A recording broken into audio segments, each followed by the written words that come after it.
The Chicago Bears roster looks a lot different today than it did 24 hours ago at roster cutdown time.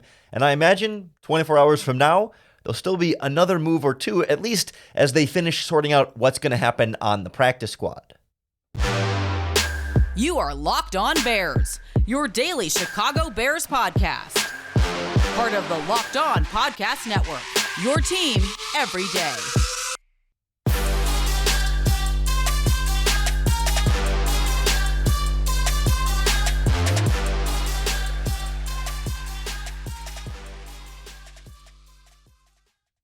This is Locked On Bears, and I'm your host, Lorin Cox.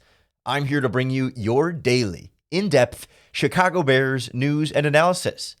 You can follow me on Twitter at CoxSports1. You can follow the podcast on Twitter at Locked On Bears. You can like Locked On Bears on Facebook. Join the Locked On Bears Facebook group for even more Bears talk. And make sure you hit that subscribe button on the Locked On Bears YouTube channel to keep up with all of our video podcasts as well. Thanks for making Locked On Bears your first listen today, and hopefully every single day here in the Locked On Podcast Network. We are your team every day. And on the show today, we get through 6 waiver claims on this Bears 53-man roster, some late-stage turnover here as they churn through the roster, a surprise addition to injured reserve. Out for the season is Taj Sharp as well, and now the beginnings and matriculations of a practice squad coming together that I think will still take a few more days to really fully flesh out, as you have the first round of players put on waivers, and then the next round of player goes on waivers for the first guys that were waived, and there's a few days of like letting players get through before the practice squad is fully set. But when you see a team like the Bears go out and change 6 players from their initial 53-man roster, just with waivers from other teams, that doesn't include other veteran free agents that are out there. So far, in the early aftermath of the waiver period, the Bears haven't made any of those changes yet, but the news moves fast. And you might, by the time you hear this podcast, maybe they will have brought in yet another additional player. But the bigger thing that takes away from that is that when you're swapping out 6 of your 53, that's, to me, a very big indication of how Ryan Poles feels about his roster, or felt about his roster at the end of training camp. And what it tells me is that he recognizes this Bears team is short on talent and is short on quality depth. That they went through all of training camp with this group and then looked around the rest of the NFL and found 6 players that were not good enough to make other teams that are better than the players that were going to make the Bears team. 6 is quite a number of waiver claims. Compared to the rest of the NFL, it was the most of any team in the NFL this go-around, and is among the most you'll see in a 53-man roster cut-down situation. You look, the Jacksonville Jaguars claimed 5 players. The New York Giants claimed 4 players. Those were second and third place. That seems to be the same level with which the Bears are treating their roster as the Jacksonville Jaguars, saying, yeah, the guys we don't have are not as good as the guys that weren't good enough to make some of these other teams. That's not to say there aren't specific exceptions or special reasons why a player like Alex Leatherwood doesn't make the Las Vegas Raiders offensive line roster and the Bears put a waiver claim on him, or that there's not reasons why Armon Watts doesn't make the Minnesota Vikings defensive line. But the bigger picture thing here says to me, like, hey, we really don't think the roster we had was all that good, and we need to find better and better players. Because you look around the league, not even every team claimed a single player, and most of the teams that did claim players will claim 1 or 2 here or there. A guy that they really liked in the draft that they weren't able to get that season and now becomes available. Or maybe it's a team that has a particular position, like one spot of the roster where they felt like their roster wasn't very good and that they could use a cast off from from some other team another team that had a lot more depth at that position, and maybe your team doesn't have as much depth at that position.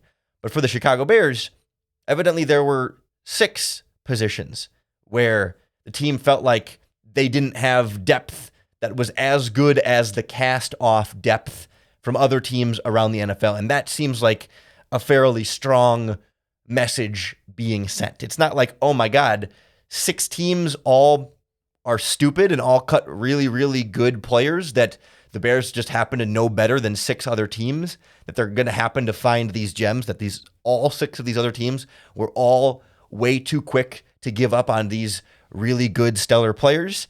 Or were the Bears really just not happy with the guys that they had on their roster and now are able to replace them even more? Because you look at some of the guys who were cut as part of this waiver turnover. There were a couple of injured reserve moves, but the Bears moved on from Kairos Tonga, a 7th-round pick from Ryan Pace, who, the Bears weren't just going to like straight up release him this offseason because he was already under contract, but clearly they kept Mike Pennell and Angelo Blackson over him anyway on the depth chart and got a clear upgrade at the defensive tackle position. And we'll get into more about why I think Armon Watts in particular is maybe the most impactful right away waiver addition of this group.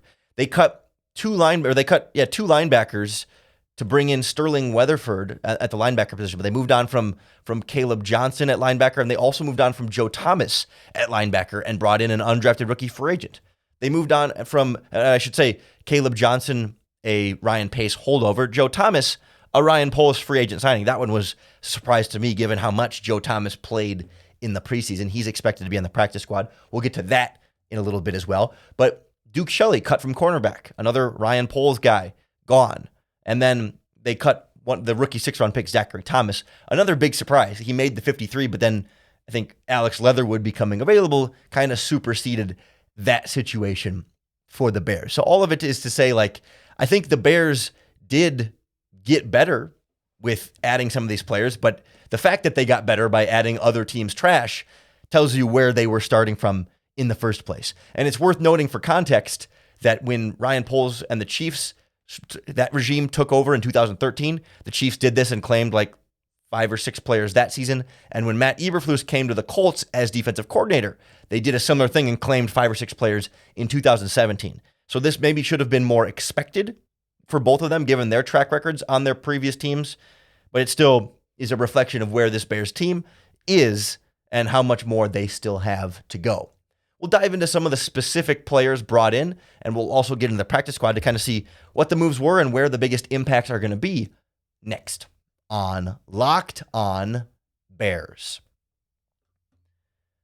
Well, it's just around the corner. The start of the NFL season is so close we can almost smell it. And if you're into sports betting or fantasy football, you're going to need a competitive edge to win. That's why I highly recommend the Elias Game Plan app. It's the ultimate sports betting and fantasy companion for the NFL, NBA, and MLB. Elias Game Plan is the only sports app from the most trusted name in sports stats, the Elias Sports Bureau, the official statistician of U.S. pro sports leagues, including the NFL. Their app lets you access team and player stats, head-to-head team comparisons, and Elias insights from the Elias Sports Bureau's top research teams. The app is really your one-stop source for player news and league-validated stats and team records, expert game analysis for betting or building your fantasy team, impressing your friends, and so much more. Elias is that go-to name brand that you would always hear when they'd come up with those stats on SportsCenter watching that growing up. It was always credit Elias Sports Bureau. Now you can have the power of Elias right there in your phone. Download the Elias Game Plan app today. And right now, we have a special offer when you subscribe. You can get a 14-day free trial off of a monthly subscription plan, but only if you use our promo code LOCKEDONNFL. Find the Elias Game Plan app in the App Store or the Google Play today and use our promo code LOCKEDONNFL. As much as waiver claims were a sign of how much turnover the Bears roster still needed, it is, I think, a sign that they did get better. They did add players, and they added players at positions of need. They both added some pure talent and also some clear instant impact upgrade type guys. So let's take a look here at how this 53-man roster change has gone through. First of all, the headliner has been Alex Leatherwood, the offensive lineman from the Las Vegas Raiders, who was a first-round pick out of Alabama just last season. A little bit of a surprise cut, like not totally surprised because they had been looking to trade him. He had been particularly underwhelming as an early draft pick, a guy that we knew would be a developmental type of prospect and that was going to be a little bit raw and slow to bring along, but enough pure talent to be at least a first-round pick in the Raiders' eyes. I think there was some thought that maybe he was more of a second or third-round talent when it was all said and done. The Raiders got some criticism at the time for reaching for him at that time, but we also didn't expect him to necessarily just be straight-up released after just one season of poor play, and I would say fairly poor play in the preseason. He played some guard. They moved him inside to guard a little bit last year. The new regime in Las Vegas said no, right back to right tackle, and he played right tackle through the whole preseason. So I think it's still to be determined whether he's going to play tackle or guard, but I think the fact that they released 6th-round pick Zachary Thomas, a guard, might indicate a little bit more of where he go, but certainly they weren't going to just cut Riley Reif for Leatherwood either. To me, that one signals a clear identification of a player they think is talented and worth stashing and trying to develop a little bit here, most specifically on the active roster, because the Bears claimed Alex Leatherwood off waivers. And when you claim a player off waivers, you pick up whatever contract they had with their previous team. And Alex Leatherwood has a first-round picks contract, a fully guaranteed contract. And the Bears save the Raiders money, because if he had cleared waivers, then all of that guaranteed money would be dead cap on the Raiders' salary.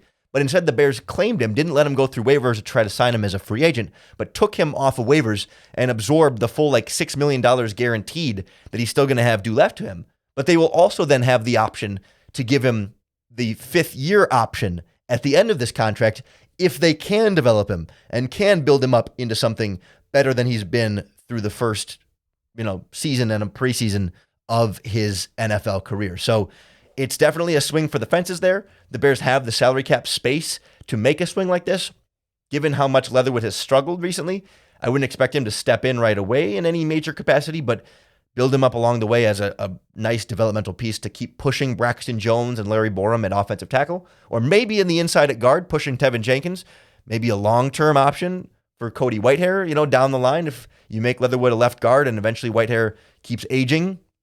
There's some different options there, and I think just a way of saying, here's a first-round pick that just became available on waivers. We'll pay the salary, we'll get him in our building, and we'll trust our coaching staff to be the staff that can fix him and develop him in the way that we think he can be. Leatherwood gets all the headlines, but I really think Armon Watts from the Minnesota Vikings, the defensive tackle, is going to have the biggest immediate impact on this team. Because we talked yesterday on the podcast about how the Bears had, I think, the biggest deficiency at that backup, well, just the defensive tackle positions in particular. But they didn't really have that backup 3-technique pass rushing defensive tackle. Watts is that. Among current Chicago Bears, Watts has the most sacks last season. He had 5 sacks last season. No Bears defensive tackle has ever had 5 sacks in a season among the guys under contract this preseason. He is the guy that comes in as all of a sudden somehow the most proven pass rusher comes in off waivers. Again, I think it speaks to the state of the defensive tackle position before Watts comes in, but now he can come in, be a rotational pass rush guy, and give them something they were sorely missing from that interior defensive tackle spot. I had reached out to our friend Luke Braun, the host of Locked On Vikings, about Armon Watts coming over from the Vikings. Luke said he's a tenacious pass rusher, got an endless motor, and good juice for defensive tackle. He's a rotational guy. The Vikings were going to start him and weren't super thrilled, didn't think he was a starting caliber guy. They felt like they needed to do a little better than that to have him in the starting lineup, but thought he was going to be a really quality backup for them, and they were pretty stunned that he was released. But sounds like some of that was a financial decision that the Vikings wanted to save a little money on his salary. The Bears can absorb some of that money on his salary. Luke did say that sometimes he gets washed out in the running game, but interior pass rusher is more so what the Bears were looking for. I like the way Luke described it to me. He said he's one of those solid players that if he's a backup, you feel pretty good about your defensive tackle room, and if he's the best player on your defensive line, then your defensive tackles you're gonna need better there. And I think slotting in as that backup behind Justin Jones makes me feel a lot better about the interior pass rush rotation. Not that it's solved, not that it's going to be a top group by any means, but that's a group that I think has improved drastically from what we saw, even just where the 53-man roster started 24 hours ago. The other thing that stands out to me about these moves is, you may not have heard of 4 of them: tight end Trevin Wesco, defensive end Kingsley Jonathan, linebacker Sterling Weatherford, and cornerback Josh Blackwell. I will say that that's adding even more youth. I mean, Wesco's been around the NFL a little bit, but the other guys are undrafted free agent players that the Bears just were super impressed with, evidently. I think the Colts general manager came out and said today that they were kind of disappointed that it was, quote, a hard one to lose linebacker Sterling Weatherford. They were trying to get him on the practice squad. The Bears said, no, we'll take him. I think Weatherford was the leading tackler in the preseason this season, sort of the Colts Jack Sanborn, if you will. Kind of the Bears identifying that and seeing him as a good fit to continue in this similar style of defense that the Bears obviously are running here. Stands out to me a little bit that they cut Duke Shelley in lieu of another undrafted rookie free agent, Josh Blackwell, because when you looked at this Bears cornerback depth, they were currently really short on experience. And actually, in terms of like the most snaps and starts, Duke Shelley was the most experienced cornerback on the depth chart. He's gone, an undrafted free agent is there. So now I think Jalen Johnson is your most experienced cornerback. Either him or Kindle Vildor. It's pretty tight. But you've got a bunch of super young, inexperienced cornerbacks, which is a little concerning. I mean, it was a concern when Duke Shelley was your most experienced cornerback. So you take away even that, and now you're very, very new and raw. So there's a lot of upside there and a lot of potential development for that group, but perhaps some opportunity for there to be mistakes based on that inexperience as well. And it'll be interesting to see how that group develops. That seems to be the big theme across this roster, is that they're putting it on this coaching staff to develop players. They're saying, all right, we're going young at the offensive line. We're going young on the defensive line now, younger at linebacker, younger at cornerback. And our coaches are going to coach up these no-name guys and undrafted free agents to be better than they were or better than you would expect them to be. It's a lot to ask of a coaching staff.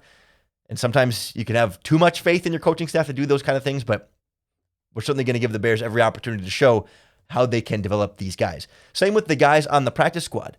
That group is much more fluid, and that one's much more likely by the time you hear this podcast for there to be a little bit of more fluctuation on that than what we've got right now. That one's going to change quite a bit more and can happen quickly, but we'll kind of go through where the moves are now, what we're expecting to see in the next 24 hours or so, and also we got to swing over to the wide receiver position and a surprise injured reserve spot for Taj Sharp next on Locked On Bears. Are you one of those people who thinks it's okay to drive stoned? What's the worst that could happen, right? You end up driving below the speed limit? It's no big deal, right? Wrong. The truth is, your reaction times slow way down when you're high. You not only put yourself in danger, but also everyone around you. Talk about a buzzkill. Stop kidding yourself. It's not okay to drive high. If you've been using marijuana in any form, do not get behind the wheel of a vehicle. If you feel different, you drive different. Drive high, get a DUI. The Bears announced their initial practice squad Wednesday afternoon with only 14 out of the 16 player spots filled. And if you sort of work your way through the Bears media and the reports, you could find all 16 players expected to be on that initial practice squad, but also it's important to keep in mind that those first 16 are not likely going to be the same 16 that are even there by the end of the day today, or whenever you're listening to this. It's by the end of the week, certainly, it's going to be a different looking practice squad. So right now, the ones that we know for sure: Nathan Peterman, Darrington Evans, tight end Chase Allen, wide receivers Simba Webster and Isaiah Coulter, offensive lineman Lachavious Simmons, center Dieter Iselin, defensive lineman Sam Kamara, Micah Treadway, and Trevon Coley, linebacker DeMarquise Gates, cornerback Thomas Graham and Devontae Harris, and safety A.J. Thomas. Those were the 14 that the Bears officially announced Wednesday afternoon.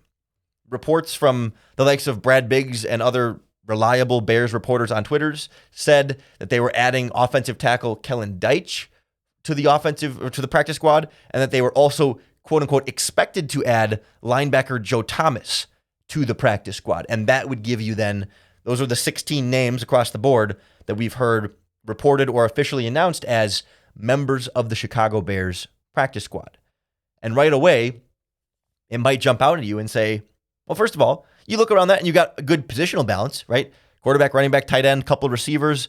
an offensive lineman at each position, a few defensive linemen, a couple of linebackers, a couple of cornerbacks, and a safety. They got an extra player or two for every position. Well balanced at this point. But that practice squad currently, as we're recording this and as it was initially announced, does not include 6th-round pick Zachary Thomas, the offensive guard, who was released or was waived, is the key word there, waived when the Bears made their 6 waiver claims. Almost certainly a player that the Bears drafted in the 6th round and kept on their initial 53-man roster is going to be a part of that Bears practice squad.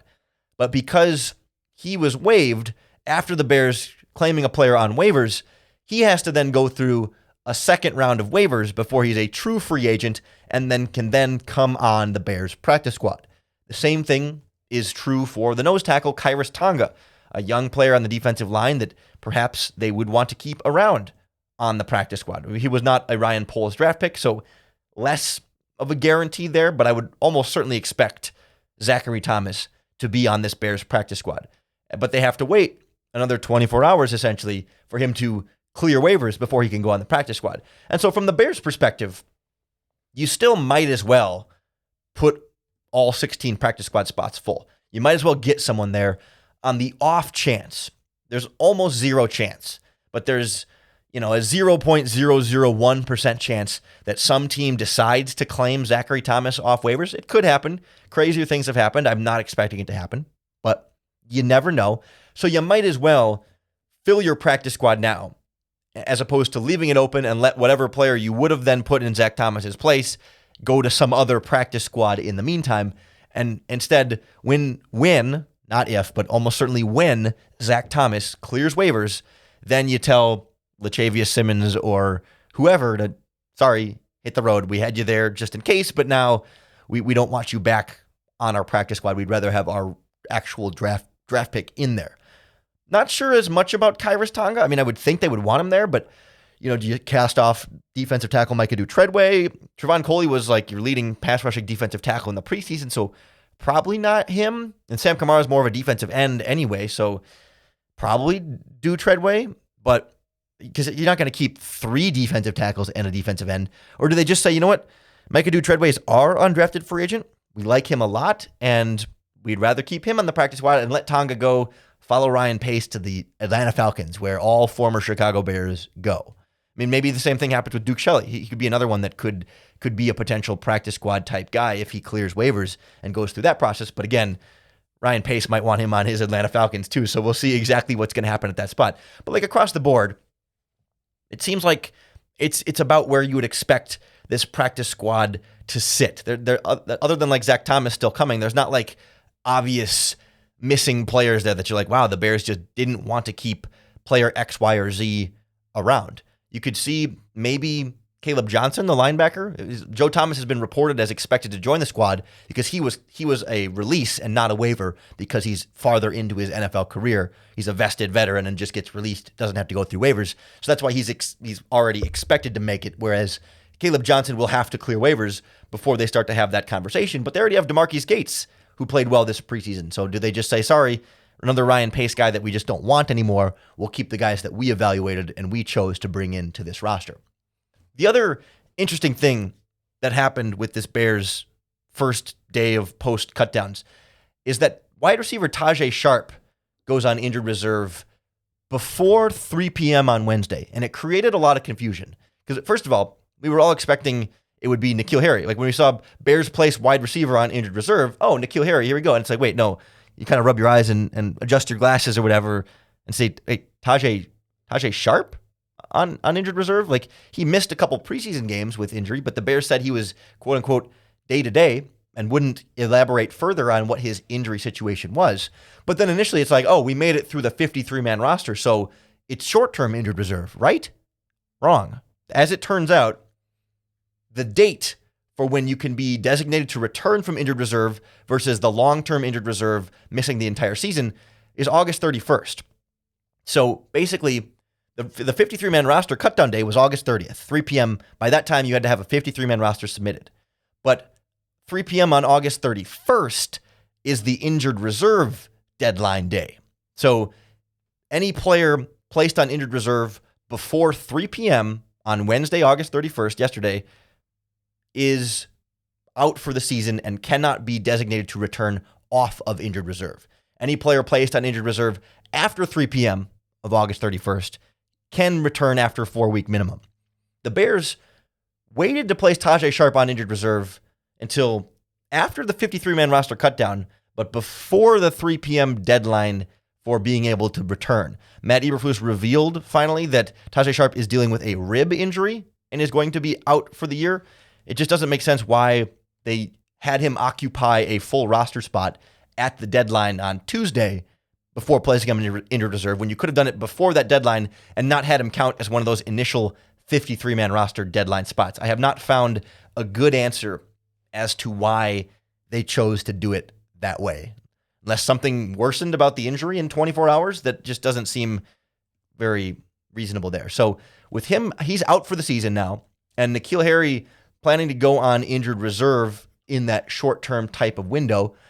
As we're recording this, that hasn't officially happened yet, but Brad Biggs has tweeted it and reported that he is expected to be still placed on injured reserve after the 3 o'clock deadline here. I'm recording this after the 3 o'clock deadline. They just haven't officially done it yet, but presumably that will then leave the Bears back at 5 wide receivers. Initially they were 7. We thought Harry on injured reserve would leave them to 6, and that's where they would roll with Sharp and Pettis as wide receivers 5 and 6. But with Sharp on injured reserve and Harry going on injured reserve, that will then leave them with 52 players. So they will have one more spot to fill because all the cuts they made plus injured reserve for Sharp was enough for the 6 waivers. But then Harry's injured reserve spot would make it 7 and would also leave them with just 5 healthy wide receivers on the active roster. And that's where I wonder if we might not still see, you'll have to see one more player added to the 53. And I just wonder if it'll be a wide receiver. You look around and see the Minnesota Vikings cut one of their wide receivers that they drafted in this draft, Smith Marset, who's or last year in the draft, a couple years ago, but a really promising young receiver that Vikings fans were quite alarmed to be losing after they traded for Jalen Reagor. Some Vikings fans feeling like maybe they got worse at wide receiver, trading for Jalen Reagor and cutting Smith Marset. So maybe, just maybe, there'll still be another wide receiver coming to Chicago. Maybe by the time you're listening to this podcast, there will already be another wide receiver coming into Chicago. Either way, if and when they make that move, you can be sure we'll break it all down for you right here on the Locked On Bears podcast. So make sure you hit that subscribe button to keep up with all of our daily, in-depth Chicago Bears news and analysis. Thanks for making Locked On Bears your first listen today and hopefully every day. If you're looking for your second listen, go check out Locked On Podcast Network's Ultimate Pro Football Preview 2022. It's an 8-episode extravaganza to help you get ready for this upcoming NFL season. All of our local team experts on the Locked On Podcast Network, plus a betting angle from Lee Sterling from Locked On Bets, all combining into one ultimate NFL preview. Just search Ultimate Pro Football Preview 2022 on your Odyssey app, YouTube, or wherever you get your podcasts. We'll keep the roster analysis coming as this week goes on, trying to get things set up to do an in-depth dive on Alex Leatherwood and what the Bears are getting there, but haven't gotten the guest locked in just yet, so can't confirm anything till then, but we'll certainly try and get to know some of these new Bears players as best we can in the coming days. So come on back for more Locked On Bears, and of course, come on back for your next opportunity to bear down.